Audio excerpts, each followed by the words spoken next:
Kayo sa araw na ito?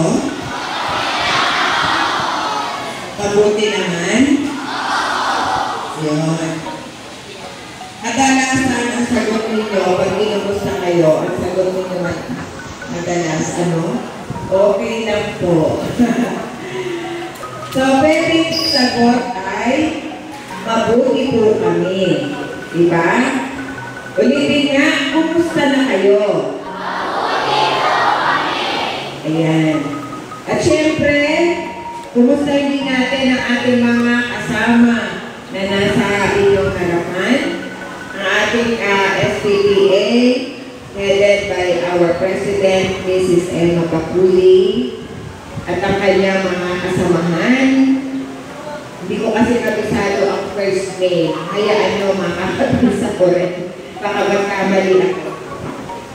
At syempre sa ating tagapagsalita sa umagang ito, ang ating police staff, Sergeant Nancy Mayos, Chief of WPCD, PNCD. Ayan, palakpakan na natin si Sergeant Len. First survivor. First time ko dito sa school. First time po na. First time. Kasi last year, ang tanda ko medyo small but terrible eh. Yung naging speaker natin. So, okay ba sa inyo na ganyan kayo katahimik mamaya habang ang ating guest speaker ay nagsasalita? Ayan. Alam nyo, ngayon kasi ay National Children's Month. Alam niyo ba yun? Puwan ninyo ito, kayong mga bata. At napakaraming mahalagang bagay ang dapat ay matutunan natin bilang mga bata. Una dyan, itinuturo ng teacher ninyo. Grade 1 pa nga lang kayo. Dinidiscuss na ni teacher ang mga karapatan ng isang bata. Napag-aralan niyo ba yun? Anong grade kayo ngayon? Grade, asa na mga grade 5? Ayan. Ang mga grade 6, ayan.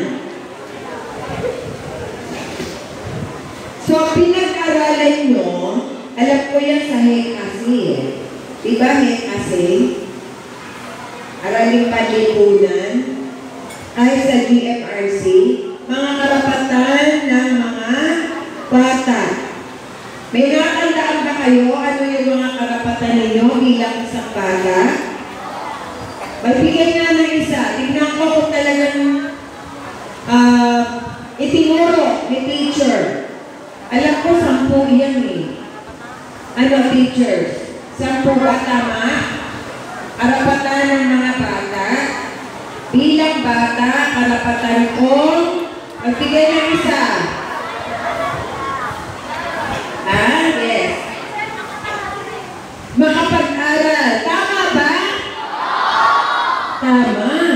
Karapatan ninyo na makapag-aral. Ano pa? Karapatan na bigyan na hindi, iba ang sagot niya. Makakain. Ayun. Tama ba? Karapatan niyo ba na mabigyan kayo ng pagkain, makakain ng sapat? Tama ba?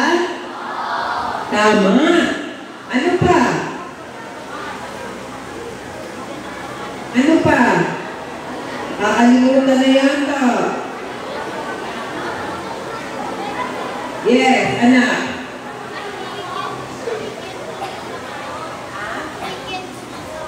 Mabigyan ng pangalan. Sinong bata ang walang pangalan? Meron ba? Ako walang pangalan sa birth certificate ko. Totoo yun. Alam ko ba kung kailan ko lang inayos ang pangalan ko? Last year lang, kasi kailangan ko kumuha ng visa. Wala akong pangalan sa birth certificate. Pero binigyan ako ng pangalan ng nanay ko. Kaya lang, hindi na ilista sa aking birth certificate. Matanda na ako nung makita ko na ang pangalan ko blanco, meron lamang check. Check lang ba yun, no? Check. Kaya nga tawag sa akin eh, ang pangalan ko pala ay check.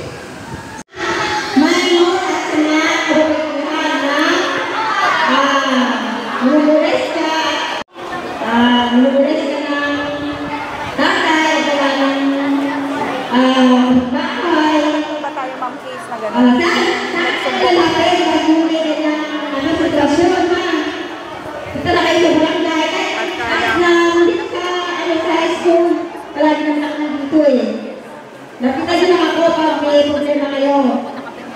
At marami pa sana ang pagkita. Para malusin. Pero kapakalan ko lang kapakalan ko natin yung guest speaker natin. Ang nahawak ng bawsi na katulad ko sa Bukawi. Nilalapitan namin siya. Pumunta kami sa office niya para may reklamo sa amin. Pumunta kami sa kanya para namin bakit niya may magreklamo. Kami ang pumunta sa kanya sa sabi namin. hindi siya binibigyan ng ba?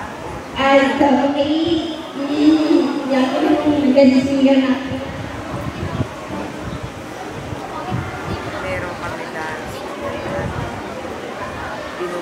Kasi kaya ko na rin anyhow violence and children ng Bukawi PNP. Napakasipag at napakagapitang Police Sergeant Relly Mayo. Kasi Mayo.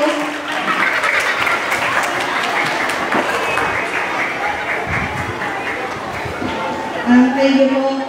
Sa aking principal, maraming salamat po sa pag-invite sa akin. Bababa na ako para malapit ako sa inyo kasi may tatanungin po ako sa inyo. Tapos sa lahat po ng mga nandito na kasama ko sa taas mo. At sa mga guro, magandang umaga po at sa inyo mga bata. O anong dapat kong tawag sa inyo? Mga bata ba? O mga dalagang binata na? Ha? Dalagang binata na?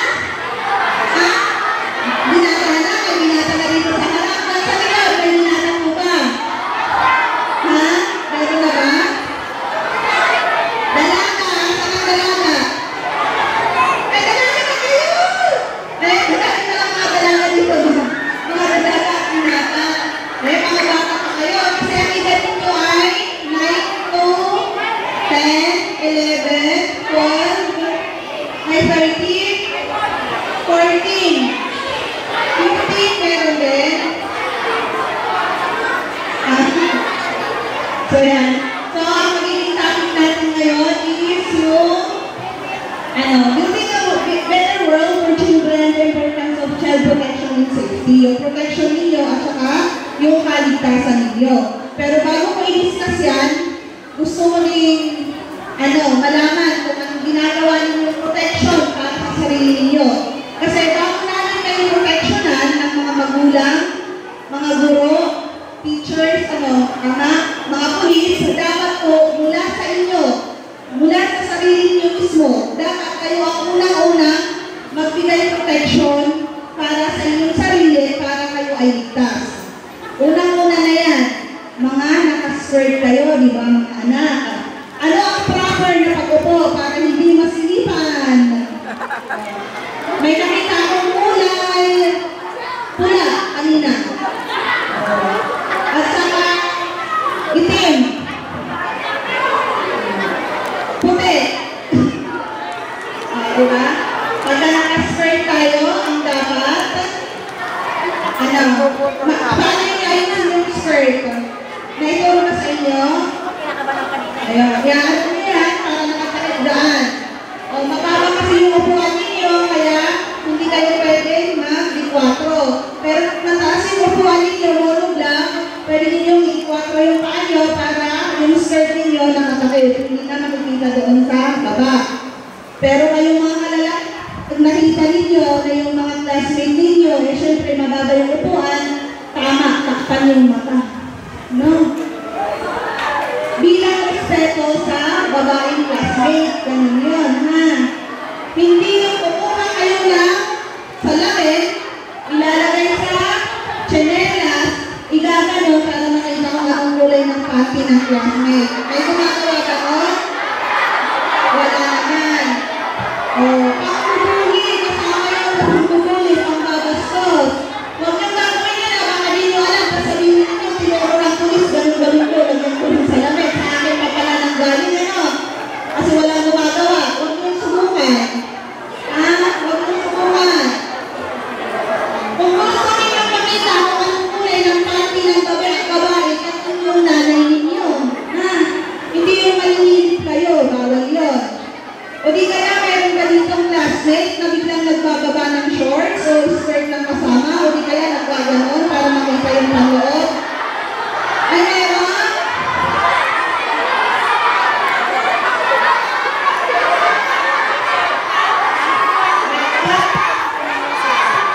Sige, tama na. Oo, sige, meron. Huwag niyong ituro. Huwag niyong ituro. Kawawa naman, baka biglang kayo niyak dyan. O, kasalanan ko pa. Wala ko na lang kayo hindi. Signature O, ko. hindi pa ako kayong principal na pag may umiyak dyan. Kasi sa pagka ipapakilala Ituro. sa Basta program. tingnan niyo yung Okay, dito. ma'am. Kasi baka biglang may umiyak, biglang kayong mag-workout, mabawasan yun, nakikinig sa akin. Ha? So, ganun na, bawal yun. Walang bigla-biglang magbababa ng pants ng classmate, wala rin magtataas ng skirt. Ha? Kayo ang magkampihan, hindi yung kayo magkakaaway.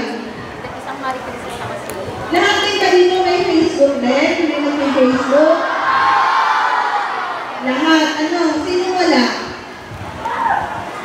May wala? Totoo wala kayong Facebook? Wala? At meron lang?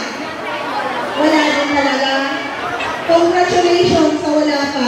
Iwas kayo sa mga, sa mga online sexual abuse natin. Kasi yung mga meron, pa-check nyo yung mga cellphone nyo sa mga magulang nyo, ha? Hindi bawal na ipa-check yung cellphone ninyo. Baka kung sino-sino yung mga ka-chat ninyo doon. Sino may boyfriend na rin? Meron na ba? May nagbabalik ng mag-boyfriend at saka mag-girlfriend? Ako po, naglalabasan niya. O sige, okay na tayo. Kaibigan na. Kaibigan na po na, ha? Kaibigan na, friend lang, ha?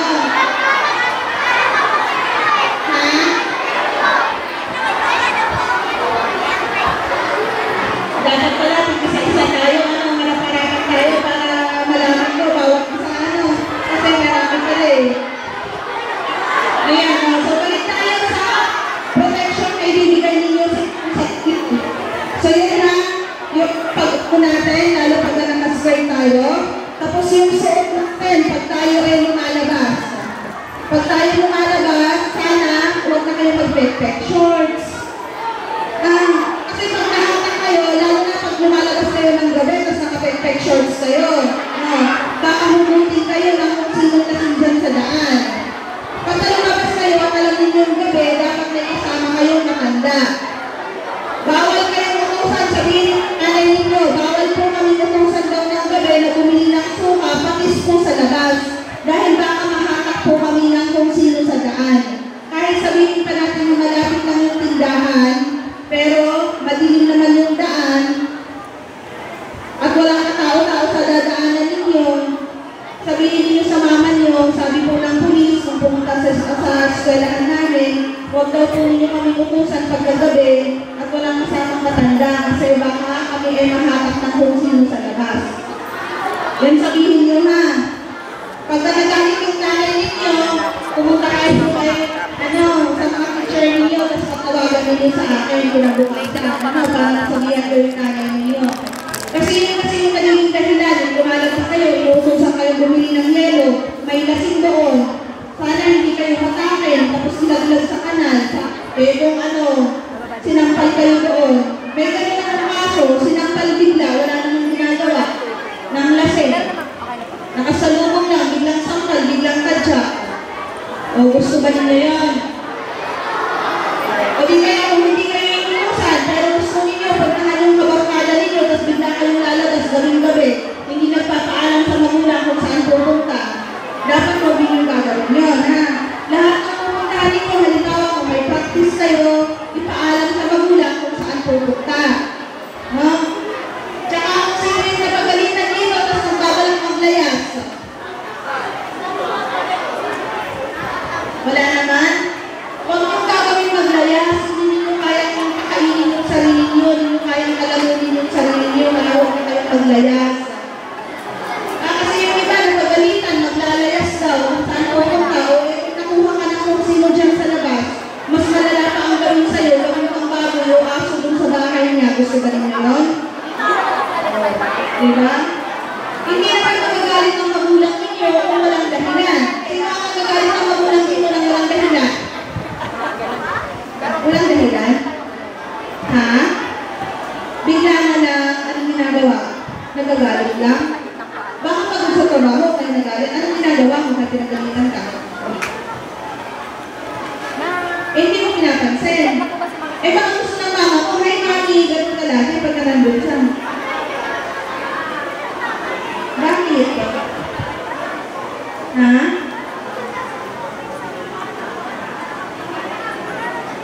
Si Marion daw. Walang dahilan? Anong trabaho ng mama mo? Ha? Tendera? Baka hindi pa nakukuha yung puhunan sa tindahan ninyo, kaya laging galit, di ba? Baka nauubos yung puhunan niya sa pambaon ninyo, kaya galit. May mga dahilan kasi, ang mga maketan niya. Bakit nandiyan ba? Bakit nandiyan? Ay, kaibigan? O, kaibigan daw ninyo, sabihin daw ninyo yung mama. Huwag laging galit. Baka kulang yung puhunan sa tindahan, hindi nakukuha dahil naubos sa baon ng anak. Huwag nang makita yung galit. Tumalikod na lang, sususukin na lang yung pader, okay na yun, huwag nang makita ng baon. So yun na, pagka may mga ganun kayong problema, pwede naman kayo lumabas sa guidelines ninyo, kausapin ninyo, para makakausapin yung magulang ninyo. Sino ba may mga problema pa dito? Marami ba? So una, anong gagawin? Ang sinasabi ko na protection para sa inyo, yung mga pananamit, paraan ng pananamit, paraan ng paggalaw. Tapos yung paglabas-labas ng gabi, huwag gagawin. Huwag maglalayas. Ano pa ang dapat mong gawin para proteksyonan ninyo yung sarili ninyo, ang sarili? Ha? Self-defense. May self-defense kung tinuturo ang school ninyo? Wala po? Gusto ba ninyo magkaroon? Kaya lang, baka pagka nagkaroon, magreklamo naman kayo, puro bugbog kayo. Kasi pag nag-self-defense, mga bata, tandaan ito, magkakaroon talaga kayo ng pasa. Kaya ayaw ng school na magkaroon ng mga ganon. Kasi pagka nasakta ng estudyante, ang magulang, nandyan na, nag-aabang na sa gate. Mamamalo na. Ano?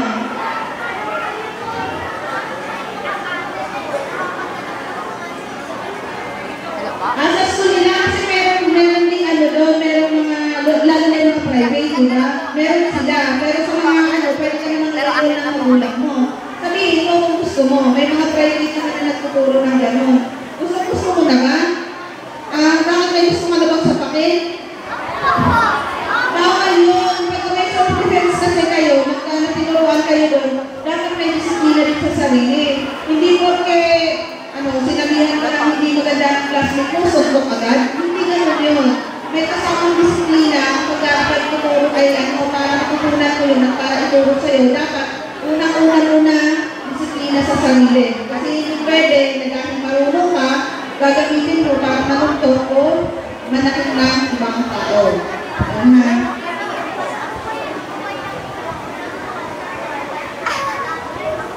Pagka may nakuha naman sa inyo, pwede naman kayong mamagat. Tao talaga kayo nakuha. So yan mga kailangan ninyo yun, mga simple bagay lang yun na dapat gawin ninyo o dapat tandaan para hindi kayo mabastos o di kaya pang hindi-hindi-hindi-pa, diba? Para hindi sabihin kayo, ang kulay ng ganito mo, bakit sa inyo, kasakasalin kayo. Tawag din gano'n, tawag ng bully. So, punta tayo sa batas, kung anong batas ba ang punong protection sa mga bata. Ito yung RA, alam ba nito yun? Kung ano yun? Republic Act, hindi nyo alam. Yung 7610, ito yung sumasaklaw sa karapatan ninyo mga bata. Lahat ng hindi ko, hindi dahil sinabi mong pananakit, may mga exception yun. Naiintindihan nyo ba kung ano yung exception? Naiintindihan, ano yung exception ka?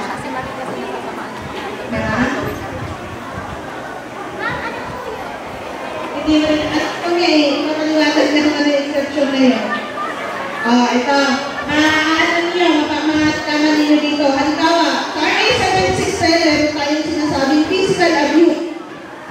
Physical abuse, binububo, sinasambal, kinukurot, sinasapa, ano pa, klaseng pananakit na makikita sa inyong katawan. Halimbawa, pagka nasumpong ka, di ba, magkukulay blue yung mukha mo, magkakaroon ng pasag, ng eye, gano'n. Hindi kaya, pagka pinalo ka, babakat yung pamalo sa katawan mo. May pamumulag. O di kaya, mayroon pang dugo na lalabas sa bibig, sa ilong, sa tainga. Pagka inutututok ka, gano'n. Yun yung tinatawag natin ng physical abuse. Pero ito, ang alam ko sa inyo, pag itong isang bata, matigas ang ulo, namumupit sa nanay, kahit nangibigyan naman ng baon. O di kaya itong isang bata, nanunulak ng kapatid, nasusubsub na yung kapatid niya, lumubulong-bulong na, doon sa pagdad nila, muntik ng mamatay. Ngayon, dahil nagalit yung nanay, napalo siya, 2 palo ng kamay. Abuso na ba yun? Physical abuse na ba yun? Bakit hindi?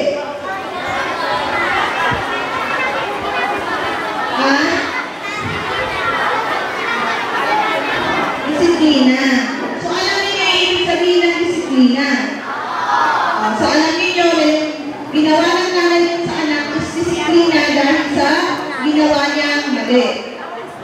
Tama ba?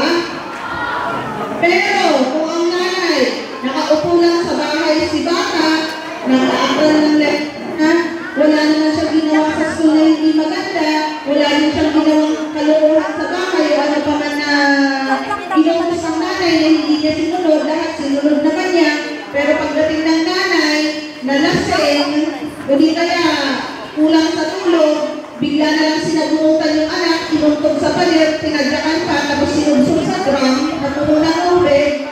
Ano yun? Physical abuse na ba yun? So yun, nakikita ninyo kung ano yung pagkakaiba ng abuso sa pagbibigay ng disiplina sa inyo. Ano? Na hindi naman mananakit ang isang magulang kung wala kang ginawang hindi maganda. Tama ba? O sa tingin ninyo, mali pa din? Sa tingin natin, mali pa din ba yun? Mali pa din kung saktan tayo ng mga magulang natin? Halimbawa, lalo kung sinasabihan mo kung gagawin yung anak, tapos kinabukasan, ginawa ko na naman, anak, bawal mo, di ba? Sinabi ko sa'yo, tapos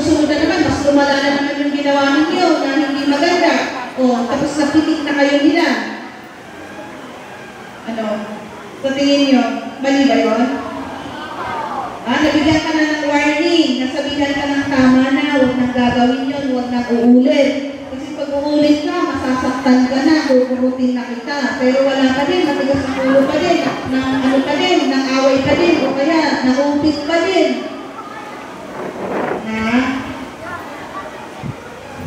Tama, mali.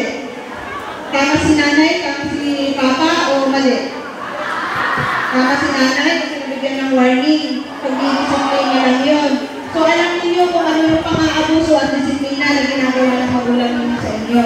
Pagka hindi kayo sigurado kung abuso na yung ginawa sa inyo ng mga magulang nyo, pwede kayo magtanong sa mga nakakatanda na ibang tao tulad nito sa school. Tanong niyo yung guro nyo. Pagka hindi masagot ni guro, pumunta kay bawsin ng barangay. Pagka hindi masagot ng bawsin ng barangay, pwede pumunta sa akin o kaya pumunta sa DSWD. Naiintindihan natin? May takot ka sa pulis dito? Takot ka? Bakit? Ha? Bakit natatakot ka? Bakit natatakot? Pinakatakot kami ng bata ka, ano? Sige, hindi ka matulog na siya ng pulis. Kukulong ka, gano'n ba? Sinabi? Ikukulong naman ang sinabi, hindi ano rin. Ano ang sinabi? Ikukulong lang. Ikaw malala, babarilin. Ay, grabe naman yun. Hindi naman kami namamarin. Ano yung ibon kayo? Hindi yun. Hindi na. Huwag ko yung namin katakutan kung sino man. Kasi pagka matatakot kayo sa akin, sino pang tutulong sa inyo? Wala, baka pupunta kayo sa estasyon, tatanawin ko kayo, hindi kayo makapagsalita kasi natatakot kayo sa amin. May kami ang tutulong sa inyo. Sino nakatakot? O baka lagi kayo nagpapakami dahil makausap sa tanod. Nakakasumat sa tanod. May nahuli. Kasi, pagkagabi kayo pumupunta, bawal na kayong lumabas, di ba? Lalo na kayo, may mga curfew kayo, di ba? Anong oras ang curfew ng Mulunggoy? Alam ka na ninyo eh. Kaya naman kayo sa tanod, baka nagtatago pa kayo, pauwi. Dali lang sa computer. May naka-computer ka ba? Meron? Puyat ka? Puyat ka sa computer? Hindi naman. Umuwi ka naman sa tamang oras. Very good yun. Kaya lang yung magdamagan kayo sa computer siya, bawal yun ha. So yun na, naiintindihan ninyo kung ano yung physical abuse, mga anak? Naiintindihan? Sa likod, naiintindihan ba ninyo sa likod? May nakasis kayo ba dyan? Wala naman? Naiintindihan ninyo yun ha? Pangalawa natin, psychological. Ano ba yung psychological? Mental? Ano ka? Ang psychological is dito sa isip. Na ang nakakapagsabi na may trauma ka o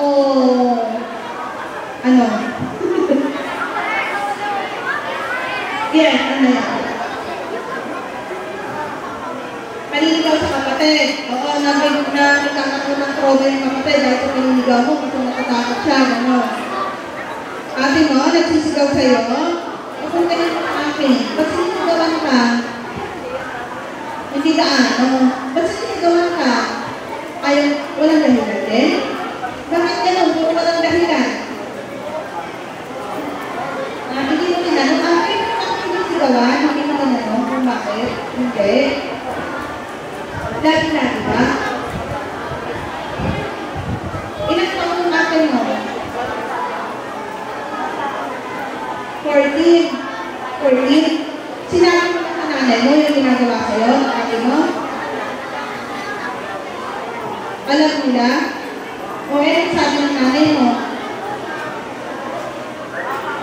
Ha?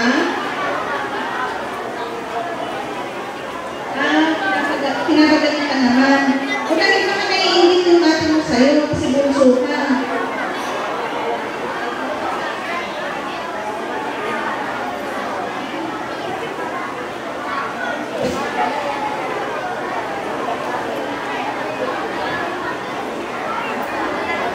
Bakit naman, ano kaya ang meron ka? Kaya ganun yung ate mo sa'yo. Baka may pinakaindikan sa'yo ang ate mo. Isipin mo na lang na ganun. No? Parang hindi sumasayin mo mo.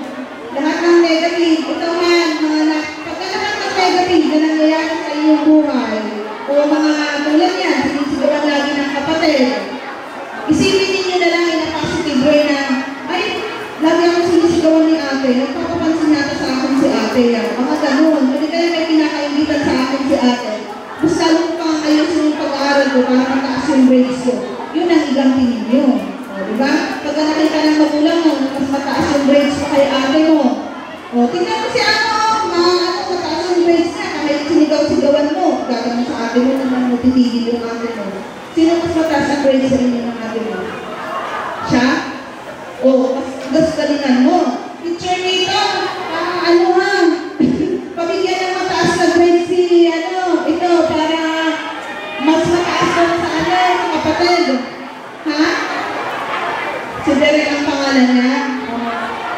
Mag-aral kang maigi para bibigyan ka ng teacher na mataas na grade.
Hindi man kayo minsan kasi gagawin ng magulang natin, magaling magmura. Pagka nagmura ang magulang natin, sa tingin, ay natatakot ba dito pag nagmumura ang nanay, o tinatawanan na lang inyo, kasanay na. Ha? Kasanay na ba? Na umaga, mura, tanghali, mura, dinner, mura. Ganun ba? Which is hindi dapat. Kasi nagsusunod ka ng mga magulang, nag-aaway sa harap ninyo. Pagka medyo maano na yung away ng magulang nyo, sabihin nyo na, dahil huwag ko kayo mag-away sa harap namin. Sabihin mag-aaway kayo para lumabas na lang kami. Ganun na. Pwede kayo? Sabihin ninyo o natatakot kayo? Natatakot? O sige, sa susunod. Mga magulang naman ninyo ang patawag ko dito para sila na ang pagsabihan ko kasi marami pala dito ang nakakita na away ng magulang. So yun yung psychological, yung sino nakakakita naman dito ng mga duguan na pinagsusuntok, mga gano'n. Meron na ba? Sino? Kung may nagsusuntok ka na nakita mong duguan. Meron ba mag-away? Kayo din? Away, may away ka? Bawal na pag nagsusuntukan kayo, bawal nagsusuntukan na. Marami-rami pala dito, kailangan natin mga magulang ninyo, ang kasama ninyo, para nakausap ko. So yung psychological kasi natin, ang makakakita lang dyan, kung talagang may trauma kayo at hindi lang kayo gumagawa ng kwento, is yung psychologist. So lahat ng mga batang sinasabing may trauma, nirefer namin kayo sa psychologist para makita kung meron kayong trauma sa nangyari na sinumbong ninyo sa amin. Naiintindihan ba? Ayan. So pag may mahinig kayo doon, sabi ko nga, pag hindi kaya ng magulang ninyo, hindi kayo mahinig ng tulong sa magulang ninyo, pwede kayong pumunta kay teacher, tsahin ninyo, o kaya mismo pumunta na kayo sa police station, o kaya sa DSWD, para magpatulong. Naiintindihan? Ayan. O, pangatlo, ito naman ang medyo mas malala, sexual abuse. O, alam mo ninyo ang ano yun? Alin ba nga rin ang katawan ninyo ang bawal hawakan ninyo man? Private parts, dibdib, ano, pita, ano pa?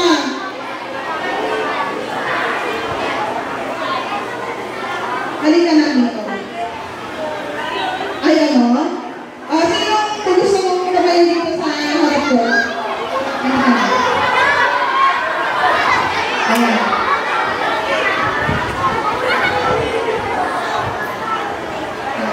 Kumusta ka?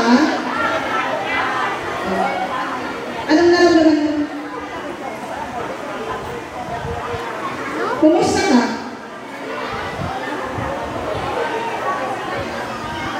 Anong nararamdaman mo nung nanganganak ka sa balita?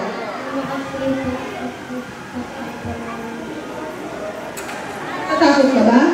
Natatakot ka? Kumusta ka?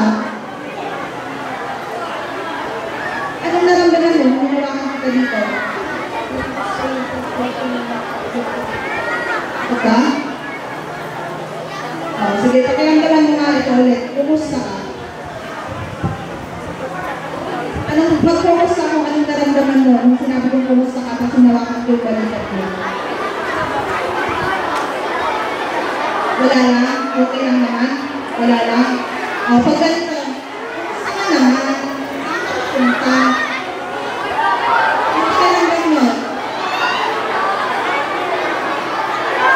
Maganda. Yun na. Naiintindihan na yung ibig mong sabihin. Kasi minsan, halimbawa, pumunta ako sa kaginanon lang. Wala lang. Kapag may kasamang ganyan na, kung saan-saan na pumupunta yung kamay, hindi maganda yun na. Sige, thank you. Hindi maganda yun. Kaya pag may naramdaman na na parang hindi ka kaya-kaya, pinakabahan ka, bakit ganun? O di nga, halika dito, upo ka dito. Di ba ayaw? Ano dyan? Lalo pag nagbabae ka, tapos lalaki lang, nagsabi noon. Ano pa? Ano pa ang sa tingin ninyo na hindi dapat? Halika dito. Ayaw mo? Ikaw na lang, basta lang sa mo. Ikaw na lang. Ayaw mo? Ikaw na lang. Ayaw na, ayaw na kayo. Kasi parang mas kayo pilihan ninyo. Halika dito. Ayaw na naman. Ano lang tayo? Kamay lang, kamay. Kamusta ka? Ano lang naman? Kinikilig at kinikilig sa akin. Ito?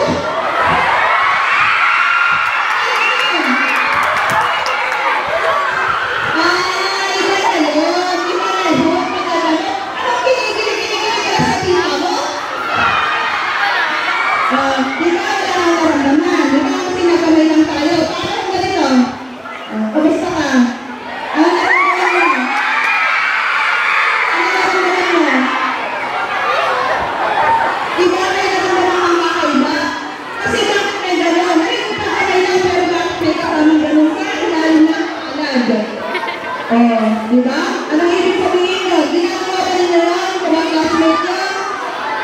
Bawal yun man. So yun yung mga ginagawa ng ibang tao na hindi dapat. Kasi pangabastos na yun. Yung himas, yung hibo. Uri kaya, lumadaan lang. Ano pare, isa. Ang gabi. Wala lang, gano'n lang, di ba? Paano ginanon niya? Ano lang? Kumusta? Tapos tumagal pa doon, hinawakan yun. Di ba? Ano naman mo? Sasakin mo na lang, ano? Tapos sasabihin, pag hinawakan pa yun, ang liit. Gaganon. Di ba? Bawal yun. Ano pa? Nag-iisip yun, di ba? Bawal. Nagsahin na lang sasabihin ko sa inyo, bawal kayong hawakan o gawin sa inyo yung ayaw ninyo na gawin sa inyong katawan. Katawan ninyo yan, kayo may karapatan lang dyan. Walang ibang taong pwede tumawag dyan kundi kayo lang. Naiintindihan ninyo? Hindi lang pang lalaki to, pwede din sa babae. Ay pwede din sa lalaki, hindi lang pang babae to. Yung nangyayari na to, tulad nun, sa'yo, di ba? Ba't pati ako, lalaki ako? Pero hindi. May mga matatanda na ang gusto ba ang lalaki. Yo!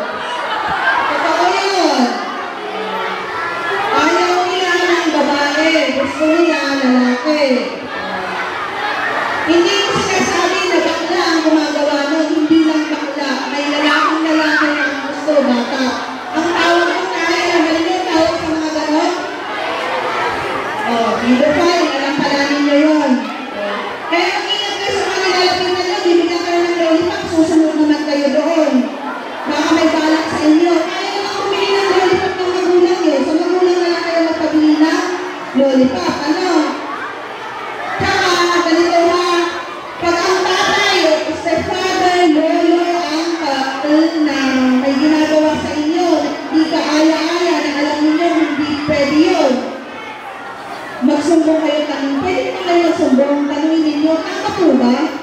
Nasasabihin ni Lolo na ako ang paborito niyang apo, pero hinahawakan naman ako sa aking private part.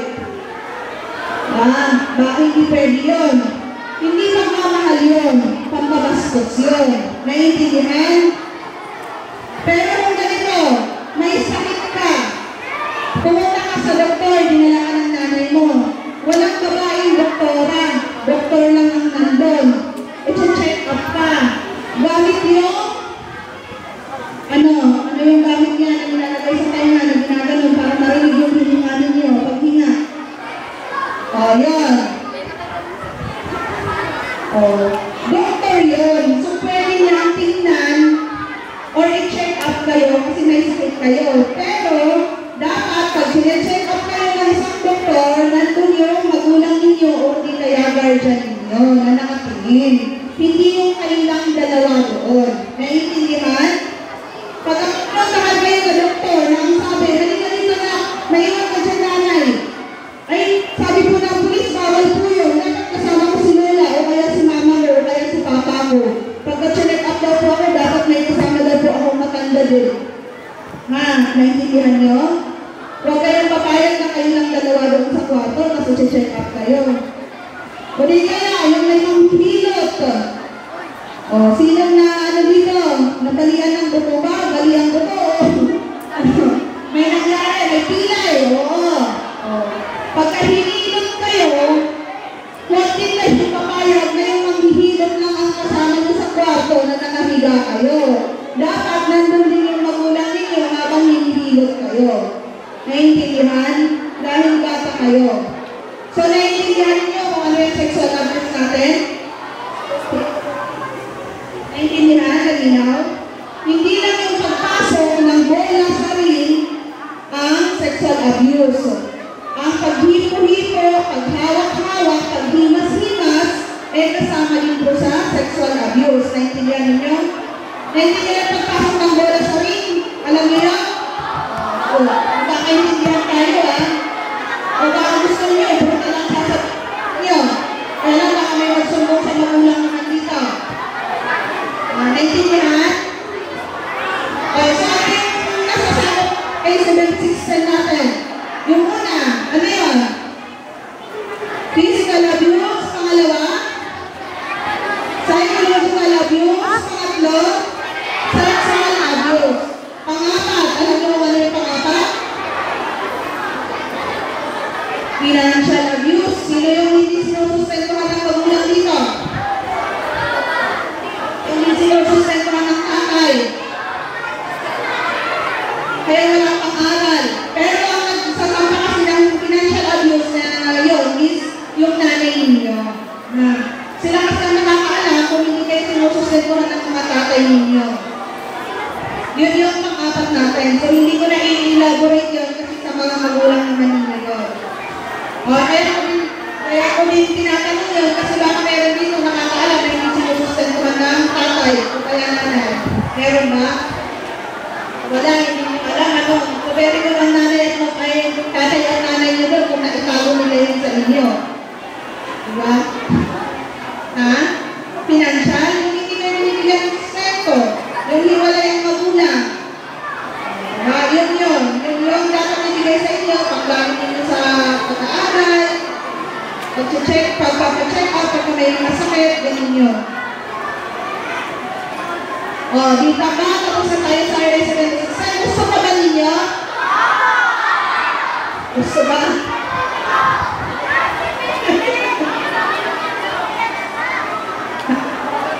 Yun ba? Sige ba? Kung kayo ng konti dyan. Ito na ang pinakabago ng live sexual abuse sa mga bata.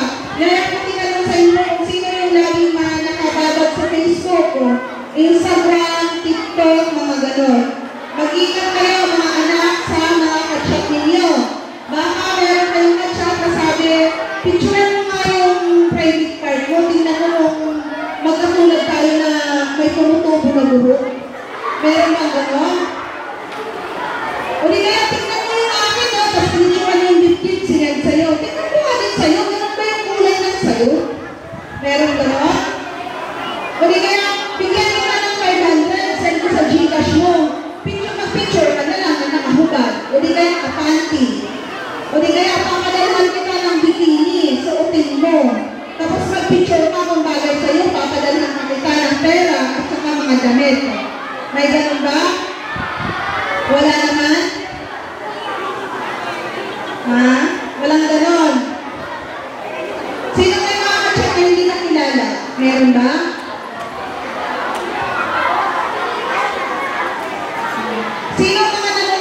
porn?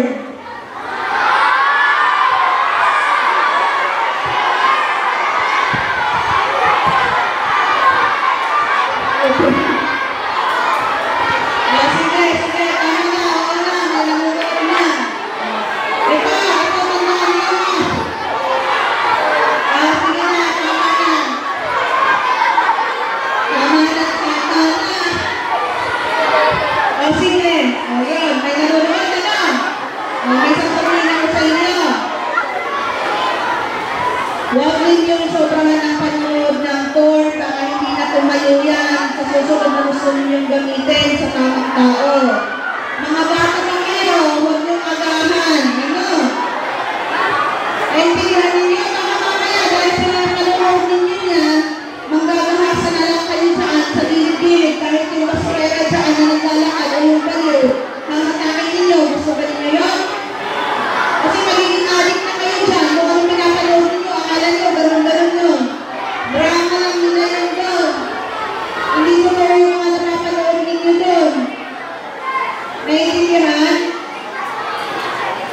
O hindi ba naiintindihan? Ha? Sa mga nanonood. Pagka nanonood kasi kayo doon, may effect sa inyo noon na hindi maganda, lalo hindi naman ninyo alam kung paano yun, kung ano yun, walang nagpapaliwanag ng maganda. Itigil-tigil na ang panonood mo ha. Yung mga nanonood dyan, itigil na ninyo. Ito yung sa mga Facebook natin, yung mga chat na hindi nakilala. Meron? Sinasabi ko kanina, meron ba? Pagka may mga gano'n, na namihingi ng mga picture kayo, huwag yung bibigyan. Kasi yung mga picture ninyo na isasal ninyo sa Facebook, hindi na mabubura yun. Kahit sabihin ka ninyo na pabura ninyo sa amin, natanggal natin yung link na yun, nabura. Pero pagdating ng panahon, baka may anak na kayo, may asawa kayo, tapos lalabas yung picture ninyo ng bata na nakakubad na nakakalat sa internet. Kasi once na may picture kayo na sinend ninyo sa ibang tao, mabubura man yun, pero pagka may nag-save, pwede ulit nilang i-upload. Kaya nga may scandal eh. Kasi ayaw nilang ilabas yun, pero accidentally, wala yung cellphone, nahack yung account nila. Kaya na-post yung video or picture na yun. O ngayon, matanda na sila, may mga anak sila, nakikiya sila. Pero nailalabas pa rin nila yung video kasi nga hindi nabubura yun. Kahit anong gawin natin bura, kung meron nakasave pa din dyan, pwede nila i-upload yun. Naiintindihan? Kaya sa mga cellphone na gamit ninyo, huwag na huwag kayo mag-picture ng mga private parts ninyo. Natitignan nyo anong kulay ng pet ninyo, anong kulay ng diptip ninyo, o kaya anong itsura ninyo pag nakahubad kayo, tapos pipicturean o pipicturean mo sa cellphone ninyo, at i-delete naman ninyo. Kaya lang, may magagaling na tayong IT na pwedeng i-recover yun. O, magugulat ka na lang, picture mo yun. O, mamaya, may nakita ka, nakahiya ka, magsusuicide ka naman dahil sa nakita mo yun. Diba? Unang-una pa lang kasi, huwag na ninyong gagawin. No? Na mag-picture ng mga gano'n ninyo, tapos yaan mo sa cellphone. Pag may cellphone na ninyo na yan, nagamitan na ninyo ng gano'n, tatandaan ninyo, hindi na pwedeng ibenta. Sabihin na ninyo sa nanay ninyo, Nay, huwag mo na ibenta yung cellphone ko, or huwag mo ibigay sa kapatid ko, kung may picture po ako dyan na nakahubad. Mas magandang gano'n ninyo, para huwag ibenta o kaya ibigay sa mga kapatid ninyo. Kasi pag binigay sa kapatid ninyo, nawala na yun, o may IT na magaling. Tingnan mo yung laman ng cellphone nyo, nandun yung mga hubad na larawan ninyo. Ikakala nila yun, ibebenta nila. Naiintindihan nyo? Kaya hindi basta-basta tayo magsisave na kung ano-ano sa cellphone natin. Dahil anong gawin natin bura dyan, hindi siya mabubura. Mare-recover siya at mare-recover. Kaya pag gano'n sa cellphone nyo, huwag ibigay sa kapatid, huwag ibenta, dapat sinaingnan ninyo yun. Naiintindihan? Pang-sira na yung cellphone na yun. Pagka hindi na ninyo ginagamit ko, kaya itago na ninyo, pero hindi ninyo pwedeng ipasa. Kasi lalabas at lalabas ang anuman yun, mga binitsuhan nyo doon, o kaya binitsuhan ninyo doon. Naiintindihan natin? High-tech na kasi ngayon ang technology, ayan, lahat na lang nakukuha nila. Kahit na binura mo na, i-recover pa nila. So para sa kaligtasan ng lahat, huwag na mag-picture, mag-video, at mag-send na kung ano sa hindi kilala sa internet. No? Limitahan ninyo yung paggamit nyo ng cellphone o kaya Facebook. Pagka naging 18 na kayo, ayun, pwede na. Pero kung mga bata kayo, huwag ninyo yung gawin nyo para sa protection ninyo. Kasi sa ngayon, mga bata kayo, akala ninyo, hindi, mabuburahin yan. Matagal na nagpanahon na, tapos na. Hindi. Pagka dalaga ka na at may uli ka yan, nakasawa ka na, tapos lalabas mo. Di ba kahihiyan mo yun? Ay hindi yan ng pamilya mo, ay hindi yan ng magiging asawa mo. Sabihin, ganyan ka pala, kasi hiwalayan ka. Di ba? Yung simpleng bagay na akala mo, kung bata ka, na ganito ang edad, hindi makaka-apekto sa iyong buhay, pero pagka nangyari na yun, na na-recover na yun, na nasa tamang edad ka, doon ka mo sa success. So lahat iisipin ang mga gagawin. Hindi basta-basta dahil gusto lang ang ginagawa. Naiintindihan ninyo? May naiintindihan ba sa mga sinabi ko? Alam nyo kung paano protektahan yung sarili ninyo. Alam nyo din ang pagkakaiba ng abuso sa pagdidisiplina. Naiintindihan na. Yung paggamit ng cellphone ha, at Facebook. Tsaka yung pagbubuli sa classmate ha. Ano po? Naglalaro lang. Pwede naman maglaro pero huwag mong sobrahan. Kasi di ba, nakikita niyo, pagka nasobrahan kayo sa kalalaro, hindi na natutulog. Mayroong bigla na lang naninigas. May nagkakasakit ng mga bata kasi sobra na ang paggamit ng cellphone. Oo, may nagugulang din. May nahihina ang mata. O, mas maganda na lang magpagulan na lang kayo dyan. Maglaro na lang para pagpawisan, para maging active kayo. So yan na, pag may problema kayo, hindi masabi sa kanila, pwede lumapit sa kay teacher, pwede lumapit sa barangay, kay Pausitas, pwede kayo pumunta sa amin sa police station. Hanapin na lang mo yun, ha? Si Ate Len po, may sasabihin ako sa kanya, pwede na lang sabihin nyo, kasi tuturo kayo sa akin. Ha? No, lalo kung may mga tanong, pwede kayong pumunta sa akin kung gusto ninyo, kung may poblasyon yan naman yun. Ano? Yung sa self-defense naman, susunod na lang magturo pag nandito yung mga magulang ninyo. Ano? Kasi baka mamaya, umuwi kayo, may mga pasa kayo, ako na nagpapadalikan, nag-dress ng teacher. Baka sabihin nila, ano namin kayo? Sinasaktan, di ba? So, naman, sana sa mga sinabi ko, may mga natutunan kayo, may nag-share kayo sa mga kapatid, kaibigan, at sa mga magulang ninyo, may share din kayo mamaya pag-uwi ninyo. So, yun lang po, maraming salamat. Self-defense. May self-defense bang tinuturo ang school ninyo? Wala ba? Gusto mo ninyo magkaroon? Kaya lang, baka pagka nagkaroon, magreklamo naman kayo, puro bumbong kayo. Kasi pag nag-self-defense, mga bata, tandaan ito, magkakaroon talaga kayo ng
natin.